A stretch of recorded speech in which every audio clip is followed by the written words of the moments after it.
Hello, everybody. My name is Rob Denning, and I am, of course, the instructor for this course. This is the first in a series of videos that I hope to produce on the Civil War and Reconstruction. We are about to launch into a very long, detailed discussion of the Civil War and Reconstruction, and so we have a lot of readings in the course, and we'll be doing discussions and all of that. These videos are meant to kind of supplement the readings. These are not meant to replace the readings. I am not going to be covering everything that's in the readings. These videos are meant to fill in some of the gaps that I think exist among the readings, and hopefully maybe draw things together, make things make a little bit more sense for you, hopefully. I will be doing these videos periodically. Some weeks I may do more than one, some weeks I may not do any at all. I will do these basically as I think they're necessary. So today, for this video, I'm going to be talking about the long history of sectionalism in the United States. As hopefully you can all imagine, the Civil War didn't just spring from nothing. The Civil War had a long history. There was a very long, decades long, and depending on how you want to look at it, even possibly centuries long, slow burn that eventually culminated in the Civil War, and then afterwards Reconstruction. So today I want to talk a little bit about that long history that leads to the Civil War. And I'm going to do that in a couple of ways. First, I want to talk about some of those initial colonies, because we can see the differences between North and South that became so important. I mean, the Civil War was fought between North and South. We can see the differences between those two all the way back at the very first colonial enterprises, way back in the early 17th century. So we're going to talk about those two colonies briefly, then we're going to compare them and try to kind of show that those first colonies established a precedent for this sectionalism that became so important when we get to the Civil War. And then we'll end by talking about how the precedent that was set by those first colonies developed over time to become the crisis known as the Civil War. So this will overlap a little bit with some of the readings, but there's also some stuff in here that's not going to be in part of the readings also. I will do future videos where I will focus on possibly specific parts that I'm going to gloss over today. So the videos that I produce are not necessarily going to be chronological. There's going to be some overlap. Sometimes maybe I'll do a video that focuses on one specific event that I kind of gloss over in this video. But the big picture is that these videos, along with all of the readings and the discussions and all of that, hopefully by the end of all of this, you will have a broad conceptualization of the Civil War, why it happened, how it happened, and then what came after the Civil War. So first, let's go back and talk about those initial colonies. Now, the very first colony, this is going back to, History 101, way back whenever you took that. The very first colony, of course, were in the British colonies, anyway, that were established in the New World, happened in what became known as Virginia. The first one was at Jamestown at 1607, and then it, of course, spread further inland, further up the Chesapeake Bay. But the initial starting point was at Jamestown, and so we're going to look at this kind of collection of colonies around the Chesapeake Bay, collectively known as Virginia, Maryland, and then eventually some of these ideas and some of these economic structures and these agricultural systems are going to develop in Virginia, and then they're going to spread to other southern colonies like Georgia and all of that. So this is where we get their start with kind of the southern style, the southern lifestyle, southern political structure of what in the United States. So I'm not going to go into too much detail here, but I just want to focus on the people that were heading to Virginia and why they were heading to Virginia. Now, as we all know, Virginia's wealth came not from the discovery of gold and silver and other precious minerals. The wealth of Virginia came from crops, agriculture, specifically tobacco, and then later cotton, with a few other indigo, rice. There's a few other crops mixed in there. But the big money makers for the southern colonies were tobacco and cotton. These were very, very valuable. These were very valuable around the world. And that's why the southern colonies became fairly wealthy, because they found a good way to grow cotton and to grow tobacco that the rest of the world wanted. And so people went to these southern colonies looking to cash in on those crops. And so, a lot of the people that went to these colonies, around Virginia especially, in the early years, were the ones that were in pursuit of wealth.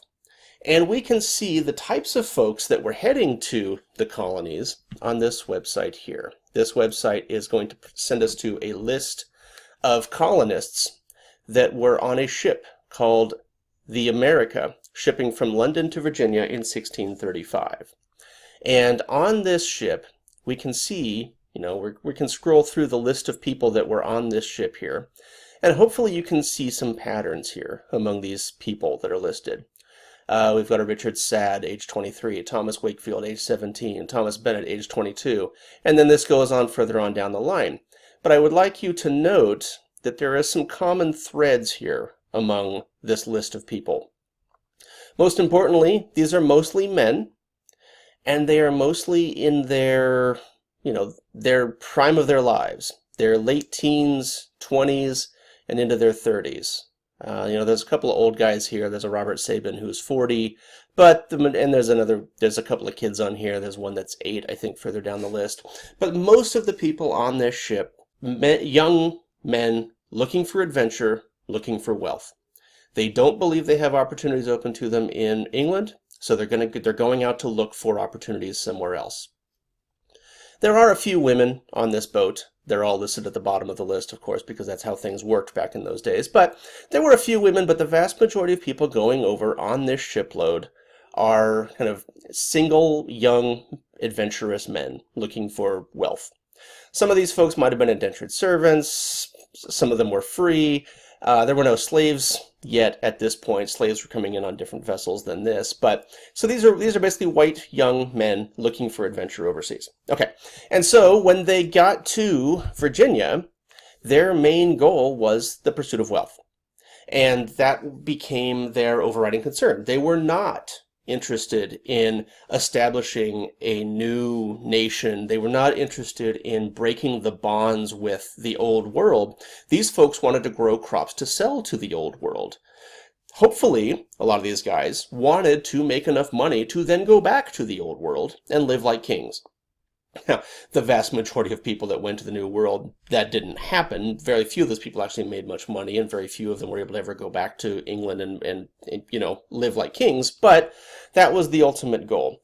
They want to go over to the New World, make some money, hopefully go back home. They're not looking to establish a breakaway republic. They're not looking to sever the ties with the old world. They're looking to maintain relationship with the old world. They're just here to grow crops and make money.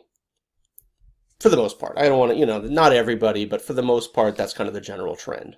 Okay, so that's what's happening in the southern colonies. Up north, in New England, which got started a little bit later, we've got something very different happening.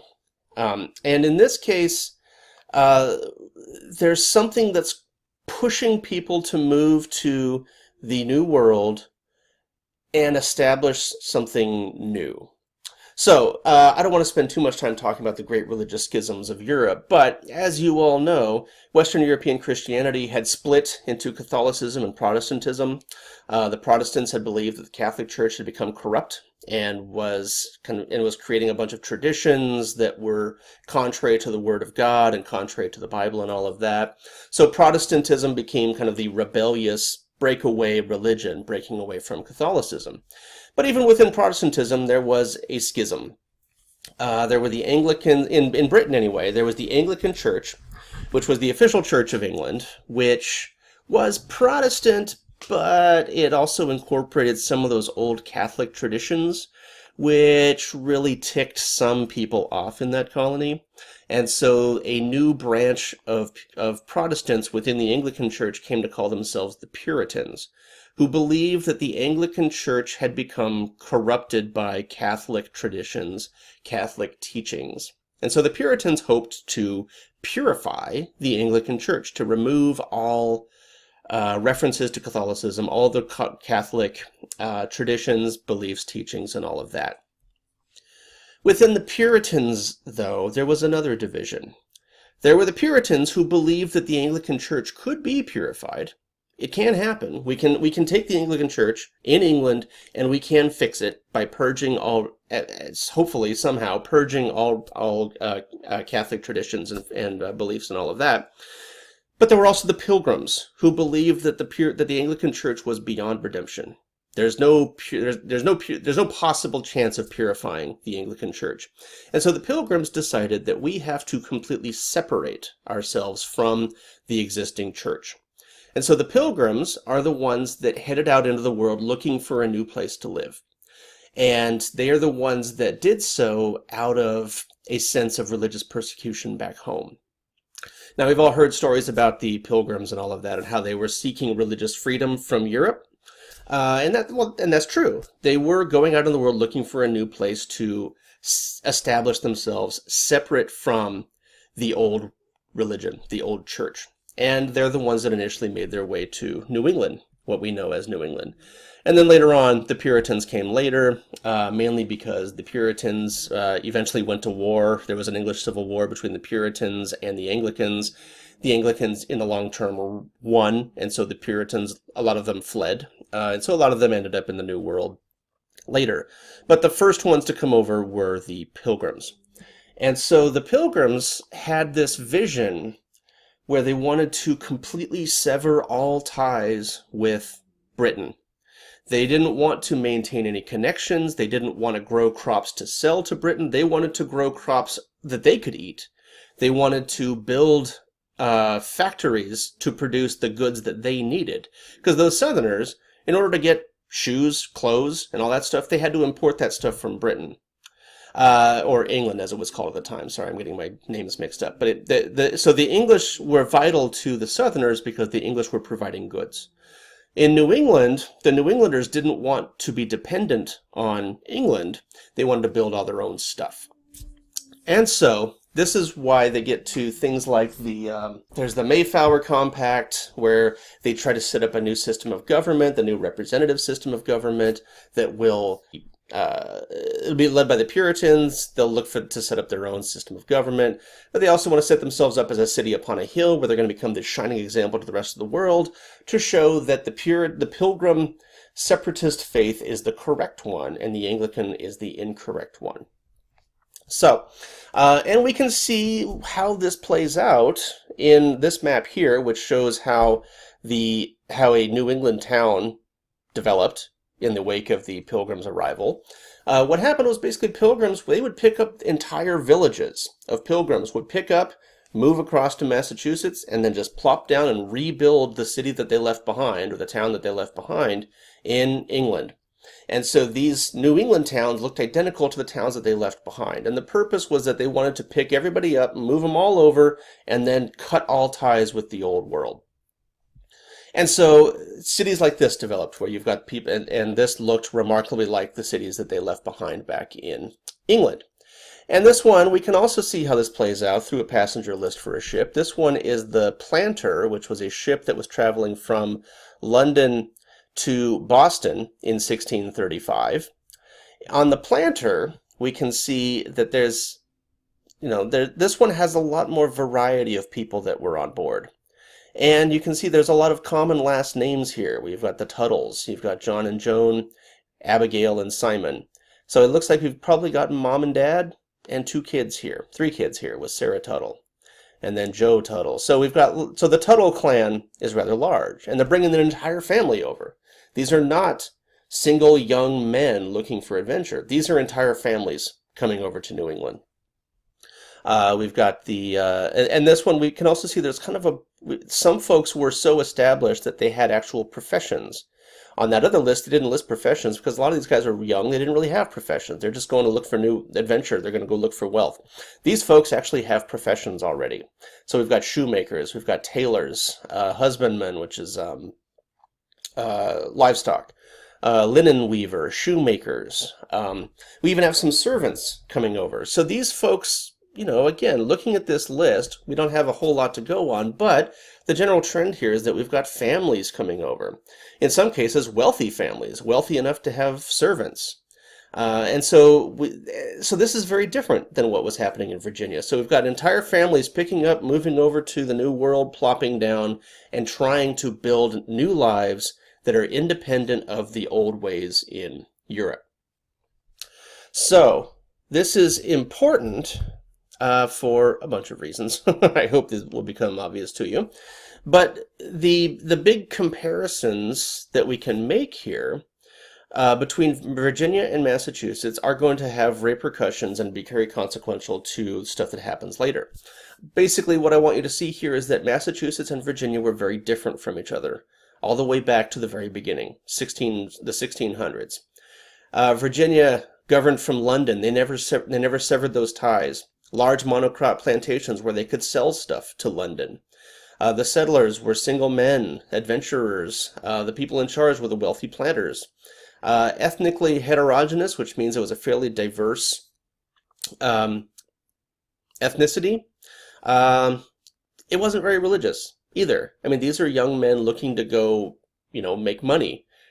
Those types of people are usually not very pious, and so religion, the religious freedom argument that was happening in the North didn't really apply in the South. These were not religiously minded people that were fleeing from persecution back home. These are people looking for adventure over in the New World.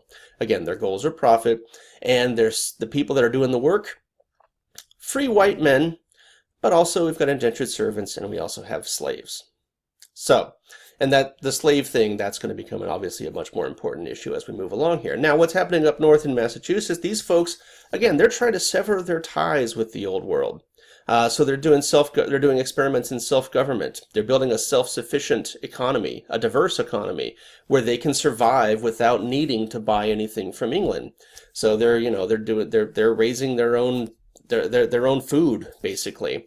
Family farms, livestock, fishing, lumber. They've got a self-sufficient economy developing in those northern colonies that did not develop in the southern colonies. Entire families were coming over to Massachusetts and to New England. The people in charge were church officials because these people were much more religiously minded than Southerners were. Now, an important point to keep in mind here when we're talking about religious freedom, the Puritans and the Pilgrims, yes, they're talking about religious freedom, but remember that they're talking about the freedom for them to pursue their chosen religion. That does not mean that they're going to embrace all religions. Muslims are not welcome in these colonies. Jews are not welcome in these colonies. Catholics are not welcome in these colonies. It's not religious freedom like we think of today, where everybody's free to pursue their own religious faith. No. By religious freedom, they mean they want the freedom to be able to pursue their vision of the true religion, and everybody needs to follow that true vision, or that vision of what they think is the true religion. Now, because this is a family-based kind of religious system developing in New England, this is going to be very homogenous. There's not going to be a whole lot of diversity.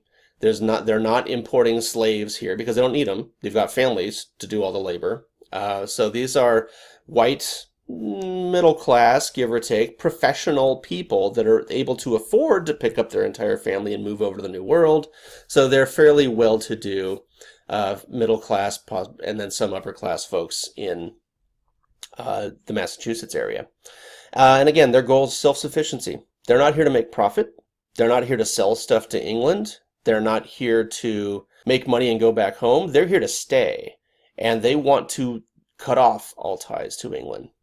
And so the people that are going to do the work, again, you've got family members to do the work. There's some servants, some slaves, but not very many, because the vast majority of farms and, shoe factories and all of that are starting to develop in New England, the labor is supplied by the family. They don't need to import labor like Southerners do. Okay, so those are kind of the differences going all the way back to the 1620s and 1630s. And the whole point of all of this is to show you that in the early days of the American experiment, you've got these two colonies developing in the New World, and they're kind of developing in parallel to each other. There's not a whole lot of interaction between New England and the Chesapeake area, for example. A lot of that is logistics, because there's just not many roads connecting the two. England put rules in place where any, exported goods that leave one of the colonies has to go to England first and then go to the other colony. There's no direct trade between the two colonies. So New England couldn't send something directly to Chesapeake even if they wanted to, or vice versa. It all has to go to London first. And so there was never much interaction between the two colonies, or the two groups of colonies. There was also just the issue of, there's also political policies like salutary neglect, where the English government for a long time pursued a policy that said basically as long as the colonies are doing what they need to do, as long as they're meeting certain quotas and all that, we're not going to bother them. And so these colonies were kind of left to develop independently from England for a while. And so both groups of colonies experimented with self-government. They both experimented with new political systems.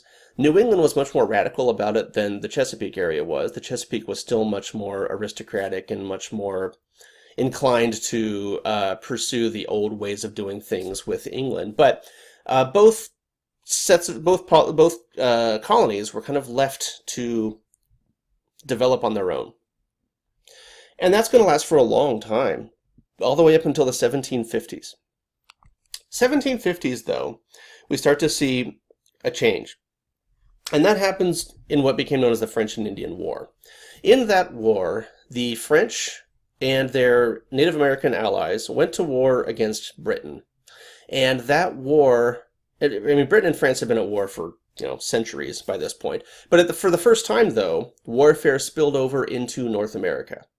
And one of the big goals of this war was to determine who would control North America. There were French colonies in North America, there were British colonies in North America, so they want to fight it out to see who's going to be the ultimate master of North America.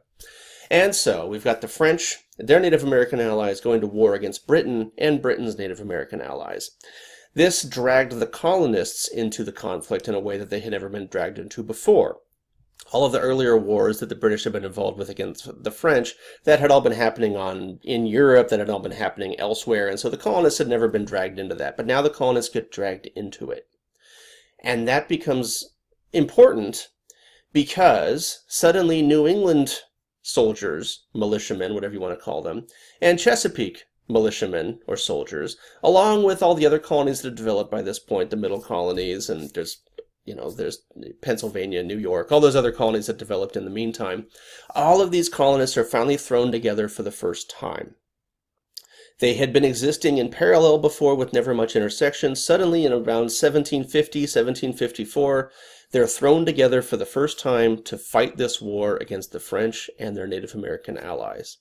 This is a huge moment in American history. It doesn't get played up very often, but it's a huge moment because when you suddenly have all these New Englanders and Chesapeake and Middle Colonies people thrown together, they start to notice a few things, a few important things.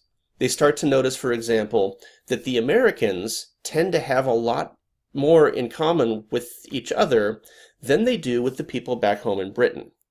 The people back home in Britain, they had been living isolated lives from the colonists for a couple hundred years at this point. And so, when the Americans, the colonists, came together with British soldiers, there were some immediate differences between the two, such as they talked differently. The Americans had a different accent than the British did. They ate differently. Americans tended to eat meat. British soldiers tended to not eat meat. British soldiers were very underfed. They were very malnourished. They were very poor health. The Americans were very healthy. The Americans ate meat. They ate vegetables. They ate stuff that they grew at home. And so the colonists were they were physically even bigger than the British. Colonists, some of them stood 6 feet tall. British soldiers were lucky if they were 5 feet tall. And so the American colonists would just tower over the British. And so the American colonists got together in this conflict. They started looking around at each other and thinking, wow, you know what? We have a lot in common with ourselves, more than we do with those people back home in Britain. Now, we're going to fight this war, the French and Indian War, alongside the British because, we don't want the French to invade and kill our people and take our land and all of that. So we're going to fight with the British. But once the French and Indian War ended with the British victory and the French were booted out and the Native Americans were annihilated in a series of annihilations that's going to be occurring to them.